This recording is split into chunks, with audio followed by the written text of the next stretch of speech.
Dragi učenici, u današnjoj lekciji naučit ćemo kako dijelimo racionalne brojeve. Jel se sjećate kako označavamo skup racionalnih brojeva? Razmislite malo. Označavamo ga sa slovom Q. Danas ćemo naučiti jedan dio o dijeljenju racionalnih brojeva. No prije nego što krenemo na samo dijeljenje, prisjetit ćemo se nečega što smo već naučili kod dijeljenja razlomaka, a to su recipročni brojevi. Pa evo predlažem da u svoje bilježnice napišete naslov i ovaj prvi koji smo zapisali i naslov recipročni brojevi. Vidjet ćete da zapravo da bi mogli podijeliti dva razlomka moramo znati pojam recipročni brojevi i sam postupak. Sigurna sam da se puno vas i sjeća što to je. No idemo krenuti redom. Sigurna sam da se sjećate. Evo krenut ćemo od prvog primjera. Evo zadaću ovako. Zadan je razlomak -7 osmina i trebamo odrediti recipročnu vrijednost. To je vrlo lako. Recipročna vrijednost nekog razlomaka je kada brojnik i nazivnik zamijene mjesta. Znači taj broj će i dalje ostati negativan, ali će na mjesto brojnika doći nazivnik, a na mjesto nazivnika brojnik. I ova dva broja su recipročna. Ne mijenja im se predznak, samo im brojnik i nazivnik zamijene mjesta. Oni nisu, zapamtite, ti brojevi nisu jednaki. Oni su recipročni. Ako imate, recimo, prirodan broj i vi prirodnom broju trebate odrediti recipročnu vrijednost.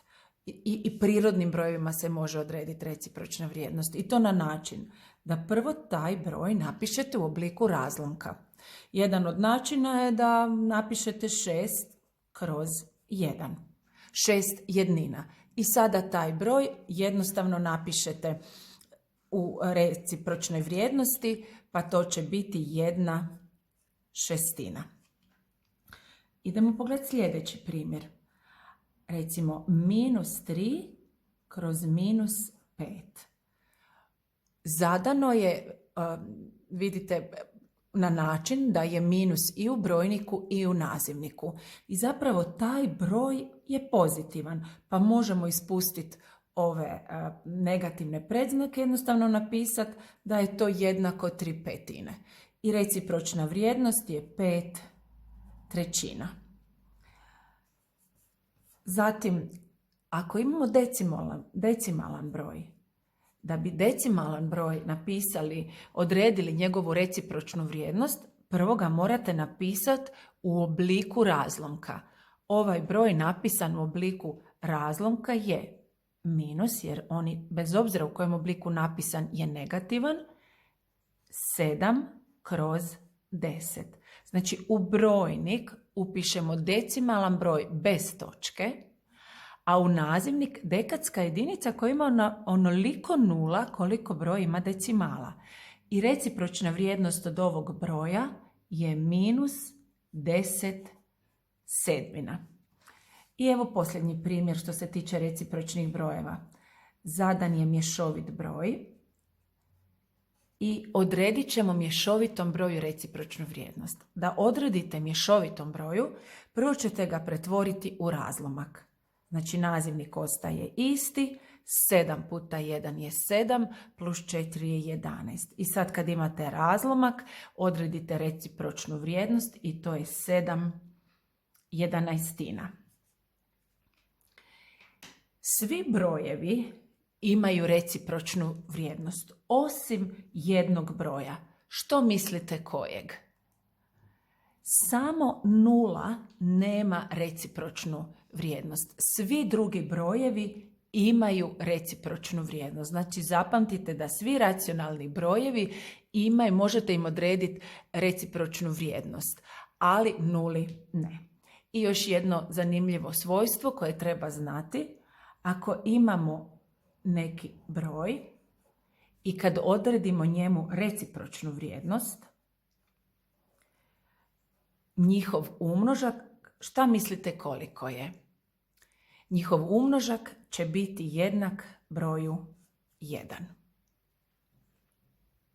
Sada kad smo naučili odrediti recipročnu vrijednost brojeva i kad smo naučili što to znači recipročan broj, sada ćemo naučiti kako dijelimo racionalne brojeve. U današnjoj lekciji ćete naučiti kako dijelimo razlomke. Sad, dijeliti racionalnim brojem zapravo znači množiti njegovom recipročnom vrijednosti. Pa idemo pogledati kako to izgleda. Evo, ovo će nam biti drugi primjer i zadaću ovako. Minus 1/3 podijeljeno minus 2/21. Sad, znači kao što sam rekla, dijeliti racionalnim brojem znači množiti njegovom recipročnom vrijednošću. Pa prvi broj prepišemo kakav je. Znak podijeljeno ćemo napisati, pretvoriti u znak množenja. A broj, ovom ćemo broju odrediti recipročnu vrijednost. S tim da pazite, ako je minus ispred razlomačke crte, onda ćemo staviti razlomak. Ali ako ja taj minus stavim u brojnik, ne moram staviti zagradu. Pa ću napisati minus 21/2. Znači vidite, brojnik i nazivnik su zamijenili mjesta. Dijeljenje je prešlo u puta i sada zapravo imamo množenje razlomaka. Pa još jednom ponavljam da dijeliti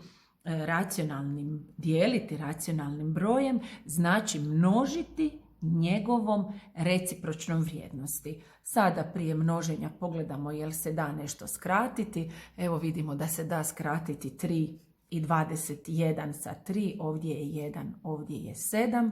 Pogledamo, brojevi imaju negativan predznak i jedan i drugi, znači da će umnožak biti pozitivan. 1 puta 7 je 7 i 1 puta 2 je 2. Idemo pogledati B primjer. Minus 4/7 podijeljeno minus 16 / minus 28. Kada vam je zadan ovakav izraz gdje su minusi u brojniku i u nazivniku, radi lakšeg snalaženja predlažem da izraz prepišete i napišete zapravo kada su ovako dva minusa, vrijednost ovog razlomka je negativna ili pozitivna? Vrijednost je pozitivna, pa možemo napisati 16/28 jednako. Znači, kada dijelimo sa racionalnim brojem, prvi broj prepišemo, dijeljenje prelazi u puta i odredimo recipročnu vrijednost. Nazivnik ide u brojnik, a brojnik u nazivnik. Sada imamo množenje. Kao i kod svakog množenja pogledamo jel se da nešto skratiti. 7 i 28 sa 7, ovdje je 1, ovdje je 4. 4 i 16 se daju skratiti sa 4, ovdje je 1, ovdje je 4.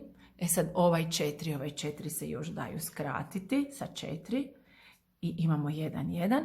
Sad pazite jako na predznake. Imamo negativan broj puta pozitivan, pa je umnožak negativan. I to je jedna jednina, to je minus 1 cijelo.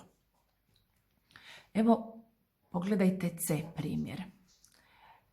5/6 podijeljeno minus 10.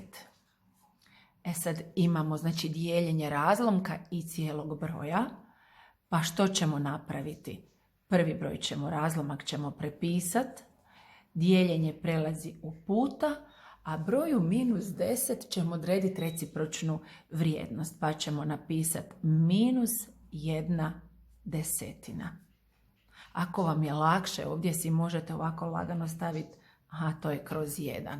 Znači to je minus 1/10. Opet, znači sad imamo množenje, pogledamo ili se da nešto skratiti, da se 5 i 10 sa 5, ovdje je 1, ovdje je 2.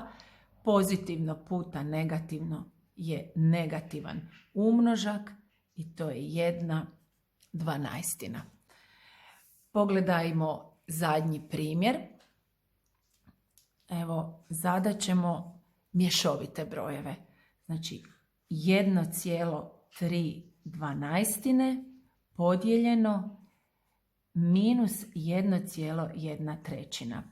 Uvijek kad imate u zadatku mješovite brojeve, potrebno ih je napisati u obliku razlomka.